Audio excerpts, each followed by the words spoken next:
Welcome back on capital news. चलिए देखते हैं दिल्ली की 25 फटाफट बड़ी खबरें। साथ ही डेली खबरों से अपडेट रहने के लिए चैनल को सब्सक्राइब करने के साथ वीडियो को लाइक करें। दिल्ली वालों की बल्ले बल्ले, रेखा गुप्ता की सरकार होली और दीपावली पर देगी free LPG gas cylinder. Delhi वासियों को बीजेपी सरकार ने होली से पहले बड़ा तोहफा दिया है। अब आपको साल में 2 एलपीजी सिलेंडर सरकार की ओर से फ्री में दिए जाएंगे। दिल्ली कैबिनेट ने होली दीपावली पर फ्री में एलपीजी सिलेंडर देने की इस योजना को मंजूरी दे दी है। बता दें कि बीजेपी ने दिल्ली विधानसभा चुनाव में दिल्ली वालों से होली दीपावली में फ्री सिलेंडर देने का वादा किया था। सीएम रेखा गुप्ता की अध्यक्षता में हुई कैबिनेट बैठक में इस योजना को हरी झंडी दे दी गई है।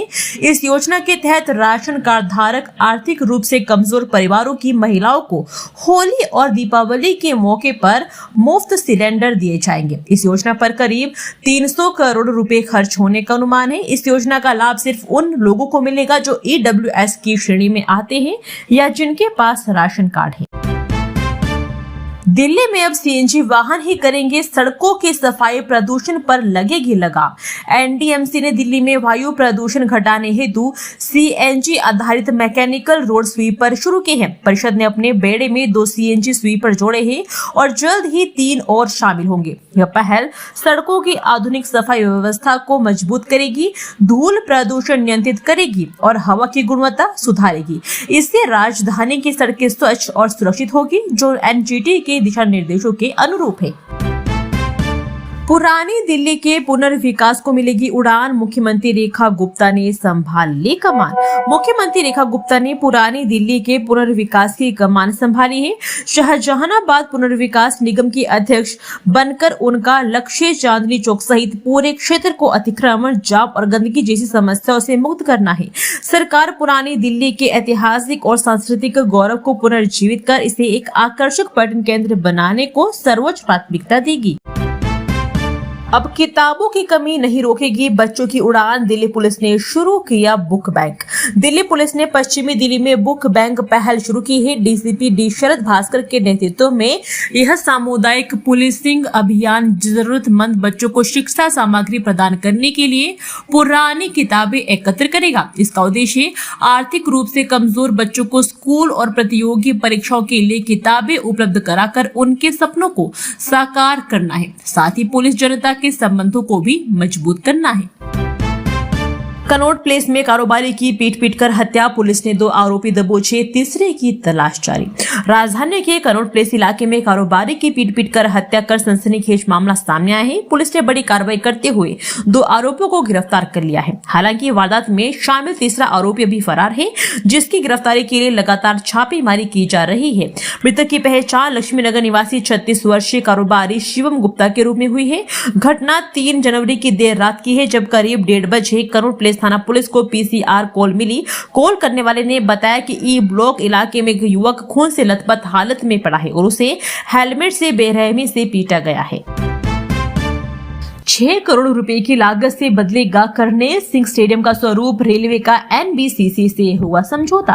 राजधानी दिल्ली के पहाड़गंज स्थित प्रतिष्ठित कर्नेल सिंह स्टेडियम के कायाकल्प की दिशा में एक बड़ा कदम उठाया गया है। उत्तर रेलवे खेल संघ, भारतीय रेलवे वित्त निगम व सर्विसेज एनबीसीसी लिमिटेड के बीच मंगलवार को त्रिपक्षीय समझौता ज्ञापन पर हस्ताक्षर किए गए हैं। इस समझौते के साथ 6 करोड़ रुपए के अधिक की लागत वाली उच्च प्रभावशाली खेल अवसंरचना परियोजना की औपचारिक शुरुआत हो गई। दिल्ली में यमुना नदी पर बनेगा एक और पुल, ट्रैफिक जाम से मिलेगी मुक्ति। दिल्ली देश की राजधानी है और यहाँ पर ट्रैफिक एक बड़ी समस्या है। खासतौर पर पूर्वी दिल्ली से सेंट्रल दिल्ली की ओर आने वाले यमुना पुलों पर अक्सर ट्रैफिक जाम की स्थिति रहती है। दिल्ली को ट्रैफिक जाम से मुक्ति दिलाने के लिए सरकार यमुना नदी पर एक और नया पुल बनाने के प्रस्ताव पर विचार कर रही है। इस पुल के बन जाने से पूर्वी दिल्ली और सेंट्रल दिल्ली में यमुना किनारे के इलाकों में ट्रैफिक जाम कम होगा और कनेक्टिविटी भी बेहतर होगी। ट्रैफिक का दबाव कम होने से लोग तेजी से अपने गंतव्य की ओर जा पाएंगे। डीओ के पहले साहित्य महोत्सव में पहुंचेंगे चर्चित चेहरे जैसे अभिनेता पंकज त्रिपाठी और पीयूष मिश्रा। दिल्ली विश्वविद्यालय में पहली बार आयोजित हो रहे साहित्य महोत्सव 12 से 14 फरवरी में विद्यार्थियों को नामी गिरामी हस्तियों से रूबरू होने का अवसर मिलेगा। साहित्य महोत्सव को लेकर तैयारियां अपने अंतिम चरण में पहुंच गई है। इस 3 दिवसीय कार्यक्रम में अभिनेता पंकज त्रिपाठी, पीयूष मिश्रा, फिल्म निर्देशक विवेक रंजन अग्निहोत्री समेत अन्य नामी गिरामी हस्तियां वक्ताओं के रूप में उपस्थित होगी। राहुल ने केंद्रीय मंत्री को कहा गद्दार। भड़के दिल्ली के मंत्री बोले सिख सरदार है, कभी गद्दार नहीं हो सकता। लोकसभा में नेता प्रतिपक्ष राहुल गांधी और केंद्रीय मंत्री रवनीश सिंह बिट्टू के बीच बुधवार को लोकसभा परिसर में जुबानी जंग देखने को मिली। इसका वीडियो सोशल मीडिया पर जमकर वायरल है। वायरल वीडियो में राहुल बिट्टू को माय ट्विटर फ्रेंड कहते नजर आ रहे हैं, तो वहीं बिट्टू पटरपट करते हुए राहुल को देश का दुश्मन कह रहे हैं।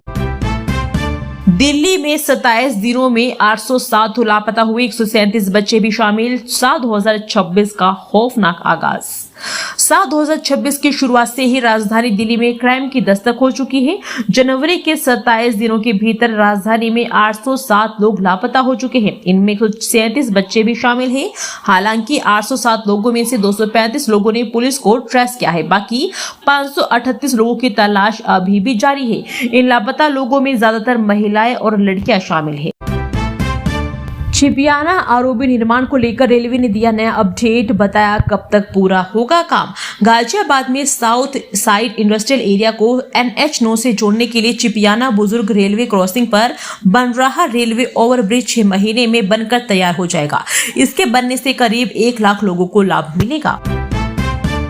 कोरोना में गेम किलर स्कूल तक छूटा। अकेलेपन में गाजियाबाद की 3 बहनों को कैसे तोड़ दिया। बुधवार तड़के करीब 2:15 बजे गाजियाबाद के भारत सिटी अपार्टमेंट परिसर में एक ऐसा दृश्य सामने आया जिसने देश को झकझोर कर रख दिया है। एक ही परिवार की 3 नाबालिग बहनों ने अपने 9वें माले के फ्लैट की बालकनी से कूदकर आत्महत्या कर दी। तीनों बहनें जो नहाना, खाना, सोना सब साथ साथ करती थी, अंत में मौत भी साथ चुनी। जांच में सामने आया है कि कोरोना महामारी के वक्त उन्हें कोरियन गेम की लत लगी थी। उन्होंने स्कूल जाना तक छोड़ दिया था। दिल्ली के इलाकों में जाना संभलकर, पलक झपकते ही नाबालिग अपराधी बना लेते हैं शिकार। जाने कैसे। 3 नाबालिगों के मिलकर एक डिलीवरी बॉय की सरे बाजार चाकू से गोदकर हत्या के बाद आचार्य निकेतन मार्केट में काफी दहशत है। ईस्ट दिल्ली में यह पहली घटना नहीं है जब नाबालिगों ने सरेआम बेरहमी से कत्ल किया हो। इस साल जनवरी में हुए 3 मर्डर में 13 नाबालिग शामिल पाए गए। एक जुवेनाइल रेप तो एक हत्या के प्रयास में पकड़ा गया। पुलिस अफसरों का कहना है कि जुर्म करने वाले नाबालिगों को बाल सुधार गृह भेजा जाता है। ईस्ट जिले के डीसीपी अभिषेक धानिया ने बताया है कि मृतक के साथ आरोपियों की पुरानी रंजिश थी। मृतक एक नाबालिग की बहन को परेशान भी करता था। इससे मामला और भी बढ़ गया था। तीनों नाबालिगों को पकड़ लिया गया है और हत्या के इस्तेमाल हथियार में भी उसे बरामद कर लिया गया है। बहन से नहीं की शादी, नाबालिग भाई ने बॉयफ्रेंड को उतार दिया मौत के घाट। दिल्ली में चौंकाने वाला हत्याकांड।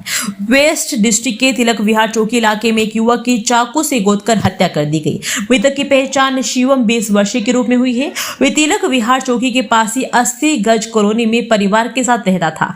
पड़ोस में रहने वाली नाबालिग लड़के से झगड़ा हुआ और उस लड़के ने सोमवार शिवम पर चाकू से हमला कर दिया। घायल को तुरंत हरिनगर के दीनदयाल उपाध्याय हॉस्पिटल में ले जाया गया, जहां डॉक्टर ने उसे मृत घोषित कर दिया। तिलक नगर थाना की पुलिस मामले की छानबीन कर रही है। फरार आरोपी की तलाश की जा रही है। दिल्ली पुलिस ने ऑनलाइन निवेश फ्रॉड के आरोपियों को राजस्थान से किया गिरफ्तार। 5.63 लाख की थी ठगी। दिल्ली पुलिस ने ऑनलाइन निवेश के नाम पर ठगी करने वाले 2 शातिर साइबर ठगों को राजस्थान से गिरफ्तार कर एक बड़े साइबर फ्रॉड का खुलासा किया है। आरोपियों ने दिल्ली के गोरकलपुरी इलाके के एक युवक से 5.63 लाख रुपए की ठगी की थी, जिसमें पुलिस ने मामले में इस्तेमाल किए गए 4 मोबाइल फोन और अन्य इलेक्ट्रॉनिक डिवाइस भी बरामद किए, जिससे साइबर ठग अलग अलग जगहों से लोगों को अपने झांसे में फंसाते थे। यूजीसी के नए नियमों को लागू करने की मांग। दिल्ली यूनिवर्सिटी में छात्रों का प्रदर्शन तेज, निकाला इक्विटी मार्च। दिल्ली विश्वविद्यालय के सैकड़ों छात्रों ने मंगलवार 3 फरवरी को नॉर्थ कैंपस में मार्च निकालकर यूजीसी समानता नियम 2026 को तत्काल लागू करने की मांग की। इक्विटी मार्च नामक यह विरोध प्रदर्शन ऑल इंडिया स्टूडेंट्स एसोसिएशन समेत विभिन्न छात्र संगठनों में आयोजित किया गया था। तख्तियां थार में नारे लगा रहे छात्रों ने कहा कि हाल ही में इन नियमों पर लगी अदालती रोक के कारण उच्च शिक्षा में जाति आधारित भेदभाव से निपटने का काफी समय से लंबित प्रयास नाकाम हो गया है। अभिनेता विवेक ओबरॉय ने खटखटाया दिल्ली हाईकोर्ट का दरवाजा, अधिकारों की सुरक्षा की उठाई मांग। अभिनेता विवेक ओबरॉय ने अपनी छवि, नाम और वीडियो के अनधिकृत उपयोग को रोकने के लिए दिल्ली हाईकोर्ट का दरवाजा खटखटाया है। उन्होंने जॉन डो सहित अन्य प्रतिवादियों के खिलाफ मुकदमा दायर किया है, जो उनकी अनुमति के बिना उनके व्यक्तित्व का दुरुपयोग कर मुनाफा कमा रहे हैं। ओबरॉय व्यक्तिगत अधिकारों की सुरक्षा की मांग कर रहे हैं ताकि उनके नाम और पहचान का गलत इस्तेमाल न। विदेशों में एमबीए में एडमिशन के नाम पर ठगी करने वाला मुंबई से गिरफ्तार 15 लोगों से की थी धोखाधड़ी।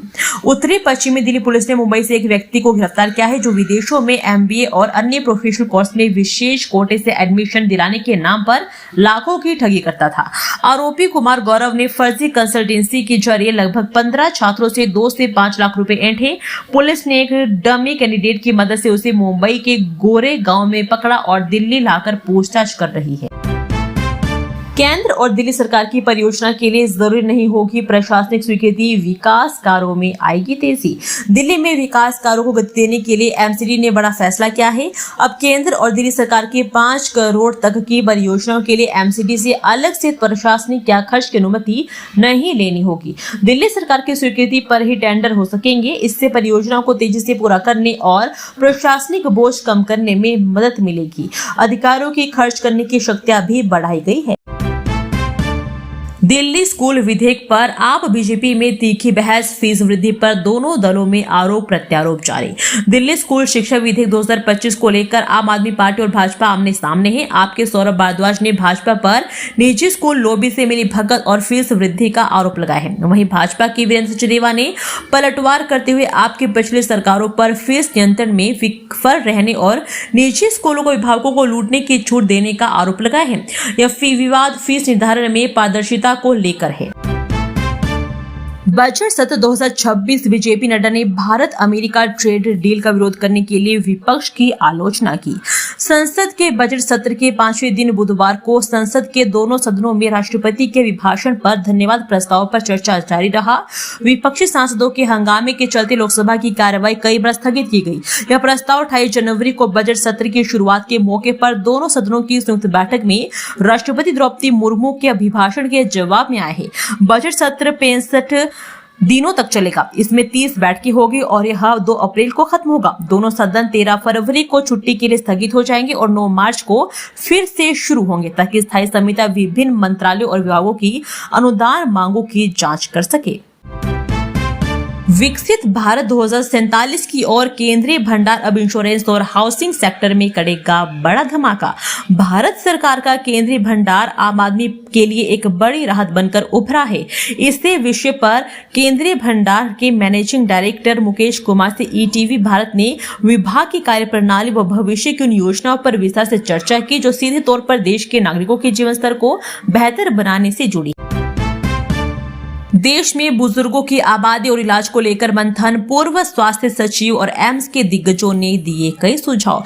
भारत की आबादी अप्रत्याशित गति से बुढ़ापे की दहलीज पर पहुंच रही है। इसे देखते हुए विशेषज्ञों ने चेतावनी दी है कि जेरियाट्रिक केयर यानी बुजुर्गों की देखभाल की व्यवस्था अब कुछ बड़े अस्पतालों तक सीमित नहीं रह सकती। इसे एक इंटीग्रेटेड कम्युनिटी बेस्ड सिस्टम में बदलना होगा, जो घर से शुरू होकर जिला स्तर तक पहुंचे। स्वस्थ और गरिमापूर्ण बुढ़ापे को बढ़ावा देने में जेरियाट्रिक केयर की भूमिका विषय पर इलनेस टू वेलनेस कॉन्फ्रेंस में चिंताओं पर चर्चा।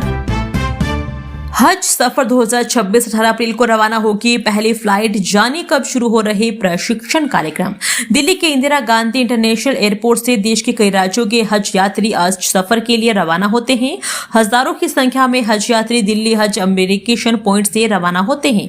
ऐसे में दिल्ली प्रदेश हज कमेटी द्वारा 6 महीने पहले की हज तैयारी शुरू कर दी जाती है। पवित्र माह रमजान के नजदीक आते ही हज बैतुल्लाह की तैयारियां तेज हो गई है। एचसी से राज्यपाल यादव को तगड़ा झटका, नई मोहलत देने से इनकार, चेक बाउंस मामले में सरेंडर करने को कहा। दिल्ली हाई कोर्ट ने बुधवार को बॉलीवुड एक्टर राजपाल यादव को झटका देते हुए चेक बाउंस मामले में सरेंडर करने के लिए समय बढ़ाने की उनकी अपील खारिज कर दी। साथ ही कोर्ट ने उन्हें शाम 4 बजे संबंधित जेल अधीक्षक के सामने आत्मसमर्पण करने के लिए कहा। इससे पहले सोमवार को हाईकोर्ट ने इस केस में कई बार दी जा चुकी मोहलत के बाद भी शिकायतकर्ता को रकम चुकाने में नाकाम रहने के बाद यादव को 4 फरवरी को जेल सुपरिटेंडेंट के सामने सरेंडर करने का निर्देश दिया था। चेक बाउंस के इस केस में मई 2024 में राजपाल यादव को 6 महीने के साधारण कारावास की सजा सुनाई थी।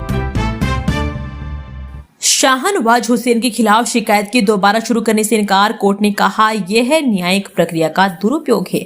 अदालत ने भाजपा नेता सईद शाहनवाज हुसैन के खिलाफ यौन उत्पीड़न की शिकायत दोबारा शुरू करने की पूनम पांडे की मांग खारिज कर दी है। राउज एवेन्यू कोर्ट ने कहा कि पुलिस की क्लोजर रिपोर्ट को पहले ही हाई कोर्ट और सुप्रीम कोर्ट सही ठहरा चुके हैं, इसलिए उसी मामले को फिर से शुरू नहीं किया जा सकता है। कोर्ट ने इसे न्याय प्रक्रिया का दुरुपयोग बताया है। दिल्ली में अवैध फैक्ट्रियों पर निगम का शिकंजा, मुस्तफाबाद मौजपुर में 7 सील। दिल्ली नगर निगम ने शाहदरा उत्तरी जोन ने मुस्तफाबाद, दयालपुर, नेहरू विहार और मौजपुर में 7 अवैध फैक्ट्रियों को सील किया है। यह कार्रवाई अवैध और प्रदूषण फैलाने वाली इकाइयों के खिलाफ चल रहे अभियान का हिस्सा है।